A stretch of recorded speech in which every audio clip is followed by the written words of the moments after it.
सो है गाइस, स्वागत आपका एक बार फिर से आप ही के यूट्यूब चैनल में। और आज की इस वीडियो में बात करेंगे पंजाब नेशनल बैंक को लेकर। आप लोग देखोगे पीएनबी में हमें काफ़ी शानदार तेजी देखने को मिली है। जो प्रीवियस रिजल्ट्स इसके आए थे मार्च क्वार्टर के, वहाँ पर आपने देखा, सॉरी मार्च क्वार्टर के नहीं भाई, मार्च क्वार्टर के तो अब आएंगे दिसंबर क्वार्टर के, यानी क्वार्टर 3 के। उस टाइम जो स्टॉक का भाव था 100 रुपये था, ठीक है। और अगले क्वार्टर रिजल्ट आने तक आप लोग देखें 36 के भाव में स्टॉक आया हुआ, यानी कि 36% के जो रिटर्न्स हैं वो स्टॉक ने निकाल कर दिए हैं 3 महीने के अंदर, जो कि काफ़ी शानदार है। और बीच बीच में जो स्टॉक है वो हमें काफ़ी ज़्यादा उतार चढ़ाव वाले भी मूव इसने दिखाए हैं, ठीक है।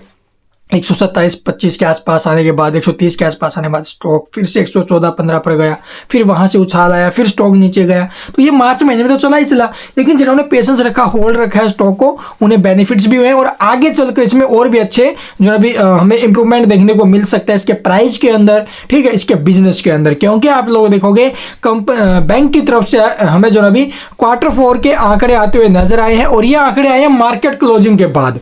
और मार्केट क्लोजिंग के बाद अगर ये आंकड़े आए हैं तो इनका असर आप लोग देखोगे हमें कल मंडे के दिन स्टॉक के ऊपर देखने को मिलेगा। तो कैसे रह सकते हैं रिजल्ट्स का असर हमें इन स्टॉक्स के ऊपर देखने को मिलेगा, क्योंकि जिस प्रकार से एचडीएफसी बैंक के आए थे ना क्वार्टर बिजनेस अपडेट आई क्वार्टर 4 की, तो उस अपडेट के कारण स्टॉक 3-3.5% उछला।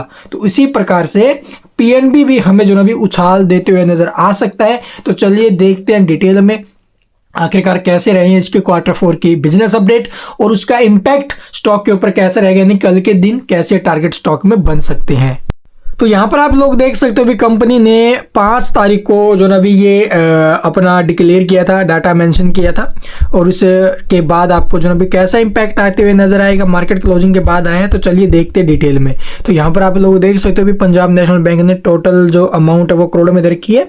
यहाँ पर जो भी आपको देखने को मिल रहा है वो सब कुछ यहाँ पर डिटेल में देखने को मिलेगा। जैसा कि सबसे पहले यहाँ पर आप लोग देखोगे टोटल बिजनेस जो हुआ है, ठीक है, टोटल बिजनेस वो कैसा रहे वो यहाँ पर देख सकते हो भी। प्रीवियस ईयर का तो यहाँ पर देखने को मिलेगा आपको, ठीक है, प्रीवियस ईयर का सेम क्वार्टर जो रहेगा।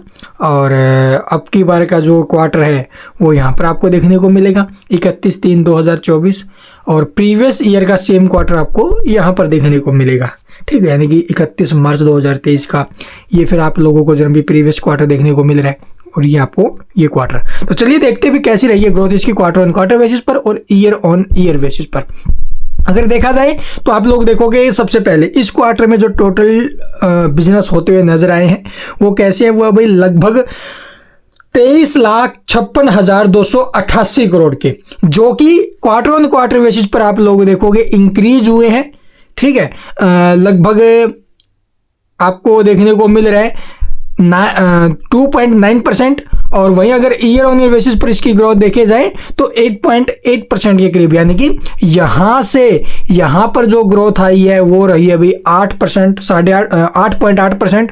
और यहाँ से ये जो ग्रोथ आई है ये हमें देखने को मिली है 3% के करीब इंक्रीज में, जो कि पॉजिटिव है। उसके बाद आप लोग देखोगे टोटल डिपॉजिट, ठीक है, टोटल डिपॉजिट जो देखने को मिल रही हैं इस क्वार्टर के दौरान, फोर्थ क्वार्टर के दौरान, वो रही हैं अभी 13,70,301 करोड़ के। जबकि प्रीवियस ईयर के सेम क्वार्टर से कंपेयर करोगे तो वहां पर लगभग 12,81,163 करोड़ का देखने को मिला है, यानी कि ईयर ऑन ईयर बेसिस पर जो इसके अंदर ग्रोथ देखने को मिली डिपॉजिट में वो 7% की रही है। और क्वार्टर ऑन क्वार्टर बेसिस पर आप लोग कंपेयर करोगे, यानी कि ये जो 13,23,485 करोड़ से कंपेयर करके देखोगे तो वहां से भी ग्रोथ रही है जो कि 3.5% की है, बिल्कुल पॉजिटिव डाटा। उसके बाद आप लोग देखोगे भी जो हमें डोमेस्टिक डिपॉजिट्स देखने को मिल रहे हैं उसमें भी आप लोग ये वीडियो को पॉज करके पढ़ लेना भाई। और बाकी मैं यहाँ पर ग्रोथ आपको दिखा देता हूँ, जो कि ईयर ऑन ईयर बेसिस पर आप लोग देखोगे डोमेस्टिक डिपॉजिट्स में 6.6% की ग्रोथ आई है, और क्वार्टर ऑन क्वार्टर बेसिस पर 3.5% की ग्रोथ देखने को मिली है। उसके बाद आप लोग देखोगे काशा या कासा डिपॉजिट जो वो हमें देखने को मिल रहा है, देखोगे यहाँ पर आप लोग ये पढ़ लेना डिटेल में। यहाँ पर मैं परसेंटेज आपको बता देता हूँ।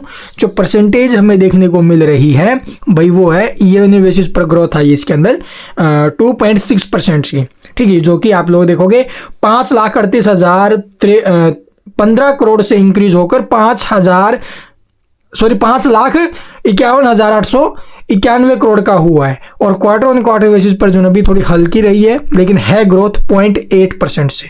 ठीक है, उसके बाद आप लोग देखोगे जो डोमेस्टिक एडवांसेज या फिर टोटल एडवांस आप लोग यहाँ पर देखोगे। सबसे पहले टोटल एडवांस में हमें जो है अभी इंक्रीज देखने में 11.5% ईयर ऑन ईयर बेसिस पर और 1.9% के करीब हमें जो है अभी क्वार्टर ऑन क्वार्टर बेसिस पर ग्रोथ देखने को मिली है। और डोमेस्टिक एडवांस में आप लोग देखोगे 11.2% से इंक्रीज हुआ है ईयर ऑन ईयर बेसिस पर और 1.6% से इंक्रीज हुआ है क्वार्टर ऑन क्वार्टर बेसिस पर। तो ये इसके आंकड़े रहे हैं अभी। जी हाँ, ये आंकड़े रहे हैं और जो कि आंकड़े आए हैं ना वो आउटस्टैंडिंग्स हैं। आप लोग देखो कि कहीं पर भी नेगेटिविटी हमें देखने को नहीं मिल रही है, सभी जगह पर पॉजिटिव आंकड़े हैं और इन पॉजिटिव आंकड़ों की वजह से स्टॉक में कल के दिन एक जबरदस्त मूव आ सकता है ऊपर में। तो चलिए जानते हैं डिटेल में आगे के टारगेट कैसे रहेंगे इसके। तो यहाँ पर आप लोग देखोगे भी हमें ब्रेकआउट आते हुए नजर आया है, जो कि ब्रेकआउट लेवल 133 का है। तो यहाँ पर आपको रिस्क नहीं लेना है, इसके अंदर ट्रेंड लाइन का भी ब्रेक हुआ है। इस ट्रेंड लाइन के ब्रेक के बाद आप लोग देखोगे 136 के आसपास स्टॉक की अभी के टाइम क्लोजिंग है और रिजल्ट्स अपडेट आने के बाद जो स्टॉक के ऊपर में मूव हमें देखने को मिल सकते हैं। 13.5% ऊपर में उछाल आ सकता है इसमें। जी हाँ, 10 से 13.5% के बीच में। तो यहाँ से इसका जो नेक्स्ट टारगेट रहने वाला है हमारा वो रहेगा भी 155 का। जी हाँ, रिजल्ट्स के मूव तक आप लोग देखो, रिजल्ट आने तक ये स्टॉक हमें जनाबी 155 रुपए तक के मूव दिखा सकते हैं। अगर मार्केट में कोई पैनिक सेलिंग बनते हैं उसके ऊपर हम कुछ कह नहीं सकते। जिस प्रकार से आंकड़े आए हैं, डाटा है, उस हिसाब से देखें तो नीचे में 133 का सपोर्ट और ऊपर में टारगेट 155 के। तो ये इसके मूव है। इसके अलावा और कुछ पूछना है कमेंट में पूछ सकते हो। भी चैनल को सब्सक्राइब नहीं किया तो सब्सक्राइब करना बिल्कुल मत भूलना, ताकि स्टॉक रिगार्डिंग कोई भी खबर आपसे आगे मिस ना हो। Thank you for watching the video.